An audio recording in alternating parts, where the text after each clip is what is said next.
여러분 안녕하세요. 북한에서 깃털처럼 가볍게 날라온 남자 박유성입니다. 반갑습니다. 네, 오늘은 제가 이제 한국에 와서 제가 얼마 전에 또 이제 개인 자가용차를 또 이제 이게 또 자본주의의 어떤 맛을 제대로 느끼고 있거든요. 그러면서 이제 운전에 대해서 또 도로의 어떤 여러 가지 면에 대해서 놀랐던 점 여러분들한테 얘기를 좀 하려고 합니다.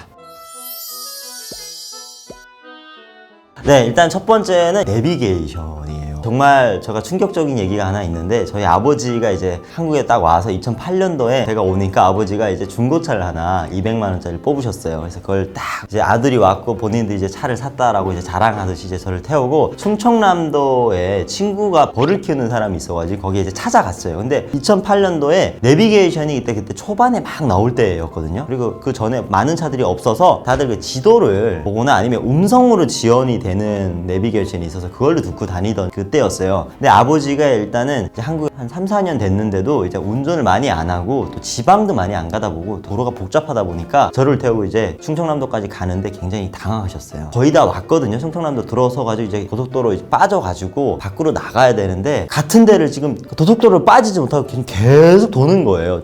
그래서 한 3번 정도가 돌았어요. 그래서 제가 이제 옆에서 이렇게 앉아있다가 아버지 여기 아까 왔던 데인 것 같다. 근데 우리 아버지는 일단 그 운전에 대해서도 개념이 없다 보니까 차를 고속도로예요. 3차선 고속도로인데 1차선에 차를 세웠습니다. 우리 아버지가 뒤에 트렁크를 열고 도로에바를 꺼냈어요. 그리고 중앙 분리대를 풀기 시작했습니다. 뉴턴을 해야 되는데 어디서 들어가고 어떻게 나갈지 몰란 거예요. 중앙 분리대를 풀었어요. 하나를 뜯었어요. 근데 이제 고속도로 그 단속차가 온 거예요. 지금 뭐 하시냐고. 그래서 아빠가 아니 지금 뉴턴 해야 되는데 지금 어디로 빠져야 될지 모르겠다고 막 아빠가 화를 냈어요. 저는 그 고속도로에서 중앙 분리대를 분리를 할 때부터 아 이거 뭔가 잘못됐다.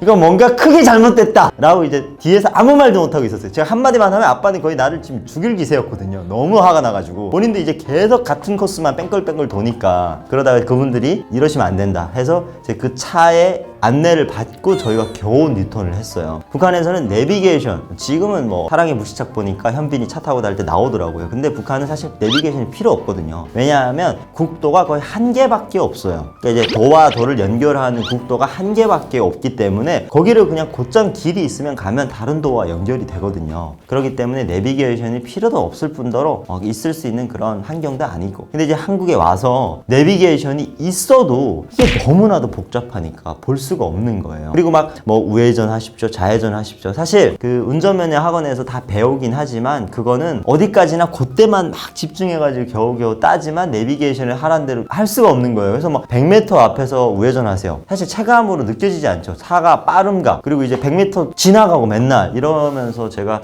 좀 이게 좀 편리하면서도 저한테는 굉장히 그 익숙하기에는 시간이 좀 걸렸던 편리함 중에 하나였던 것 같아요. 지금은 아주 잘 봅니다. 요즘에는.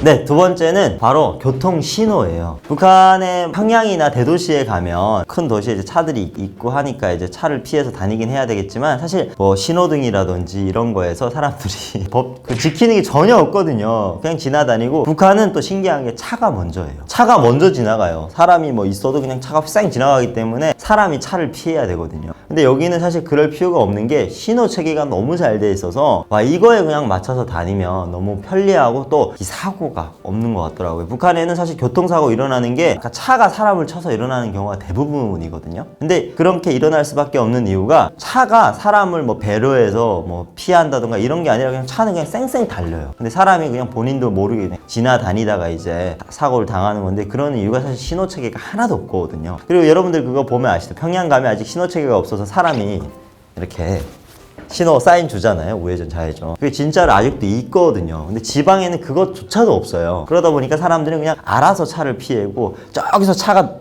이렇게 온다. 그럼 내가 이렇게 여기서 달려가서 저 차보다 내가 빨리 갈 것인지 말 건지를 판단을 해야 돼요. 거리를 건널 때. 근데 웬만한 사람들은 판단하기 힘들죠. 근데 이게 어린 애들이거나 또 도전정신이 강한 정말 철이 없는 애들은 차가 와도 그냥 달려간단 말이에요. 그러면서 이제 부딪혀가지고 사고가 나고 죽고 이런 경우가 많기 때문에 이 신호체계에 대한 편리함. 근데 가끔은 또 너무 불편함 있죠. 차가 없어. 지나다니는 사람도 없어. 근데 신호 바뀔 때까지 기다려야 돼. 이거 막 가고 싶고 마음 있잖아요. 하지만 저는 꼬박꼬박 지킨다는 거 여러분들한테 말씀드리면서 이런 것도 편리한 점도 있지만 가끔은 너무 답답한 고구마 같은 그런 순간들도 있었어요.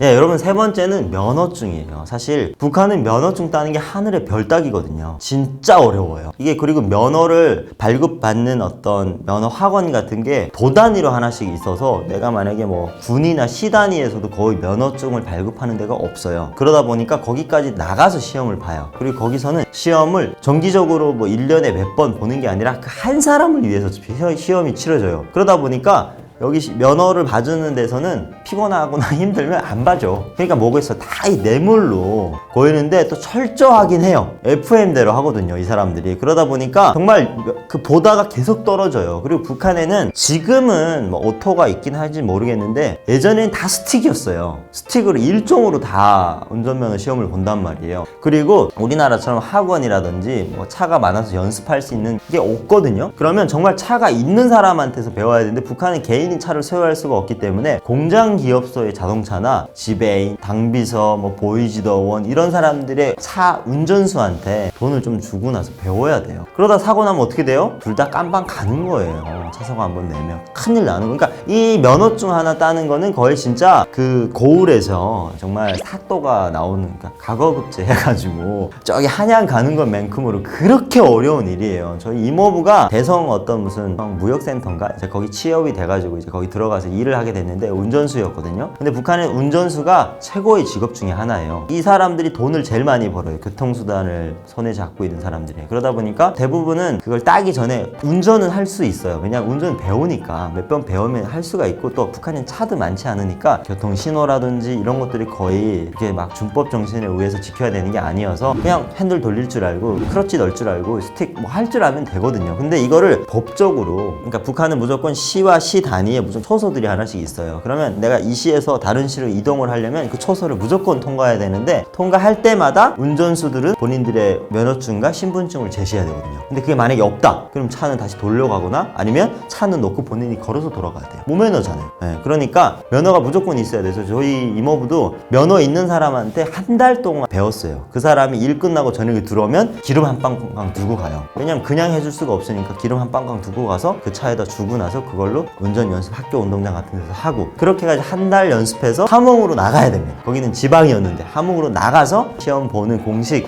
곳에 가서 이제 시험을 보고 운전면허를 따고. 그러니까 운전면허증이 거의 진짜 와, 무슨 한국으로 말하면 변호사 자격증을 따는 것만큼으로 힘들어요. 그렇게 힘들다 보니까 이 운전면허증이 있는 사람들이 살기도 편하고, 그리고 운전면허증이 있다는 건 이 사람들은 무조건 차를 가지고 있거나 운전을 할 수 있는 사람들이잖아요. 그래서 이 사람들은 어떤 공장 기업소에 운전수로 들어가면 이 사람들이 이제 그걸로 밥 벌어 먹는단 말이에요. 그러니까 굉장히 잘 살고 최고의 직업이 북한에서는 이 면허증이 있는 운전수인데, 한국은 다 따잖아요, 진짜. 저도 고등학교 졸업하고 나서 대학 가기 3개월이라는 시간 안에 한 번에 붙었어요. 저는 모든 거를 필기, 기능, 그리고 이제 도로 주행, 그래서 한 번에 다 붙었는데 그거 따는 거 한 달도 안 걸렸던 것 같아요, 진짜. 그러니까 너무 쉬운 거예요. 그래서 저희 아버지 같은 경우에는 북한에서부터 운전을 하셨는데 본인은 북한에 운전할 때는 굉장히 어깨에 힘들어 갔거든요. 몇 명 안 되니까. 근데 한국에 와서 운전하니까 이건 아무것도 아니야, 그냥 다 하는 거잖아요, 진짜. 그러니까 어떤 뭐랄까요, 아버지는 운전할 수도 있음에도 불구하고 여기 와서 운전면허증을 또 다시 땄어요. 교통법상 이제 북한의 운전면허증은 여기에서 효력이 없으니까. 그래서 여기 와 다시 따면서 본인이 떨어졌어요.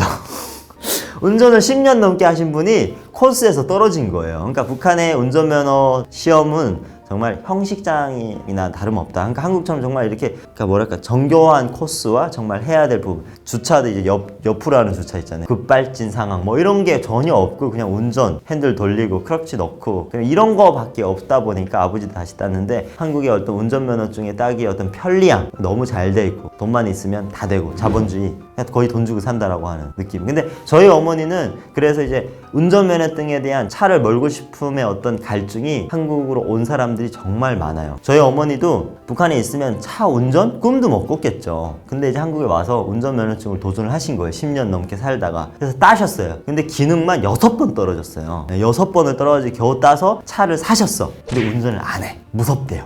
절대 차를 들고 도로에 못 나가요. 본인들이 좀 그거에 대한 소유욕은 하고 싶지만 사실 현실은 차가 너무 많고 운전하기 어려워서 하지는 못하지만 그래도 다 따놓습니다. 왜냐하면 이제 북한에서 워낙에 운전하는 사람에 대한 어떤 권력이 많았기 때문에 그거를 좀 채우고 싶은 욕망에 다들 따지만, 하지만 저는 운전면허증을 굉장히 빠르고 쉽게 따서 지금은 제 차까지 운전하고 있어서 어떤 운전면허증에 대한 이 놀라운 이 시스템에 대해서 저 다시 한번 놀랐습니다. 여러분, 그런 말 있잖아요. 그 어딜 가나 물장사는 돈을 번다. 그 중에 기름이 들어가 아닌가? 기름은 물이 아닌가? 기름은 물보다 가벼우니까 뜨죠. 예. 북한도 사실 주유소가 있거든요. 뭐 대도시마다. 근데 거기에 기름값은 국가에서 정해주는 기름값이 아니에요. 우리나라는 그래도 주유소를 국가에서 어느 정도의 가격을 통제하잖아요. 근데 북한은 그런 게 아니라 그 전반적인 장사꾼들의 시세가 있어요. 그래서 만약에 여기서 뭐 1,200원 하면 여기는 1,350원 이런 식으로 이제 각자 다 올리는 거예요, 계속. 근데 국가에서 규제를 못 해요. 기름값 규제를. 왜냐하면 그 국가에서부터 나오는 기름이 아니거든요. 개인들이 중국으로부터 다 이렇게 밀매로 들여오는 기름이기 때문에 본인들이 알아서 기름을 정해요.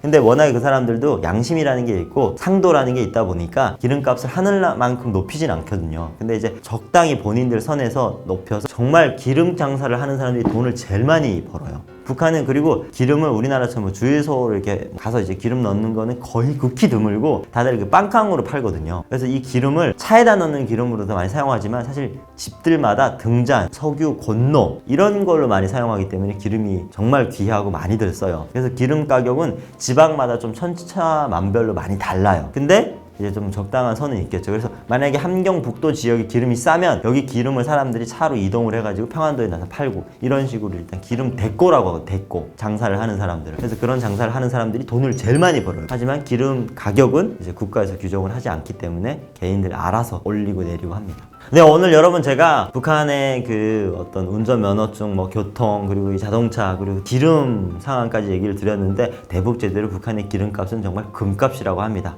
그래서 오늘 여러분들한테 이런 얘기를 하게 된 것 같아요. 여러분 오늘도 저희 북한 남자 컨텐츠 좋으셨다면 구독과 좋아요 꼭 눌러주셔야죠. 감사합니다.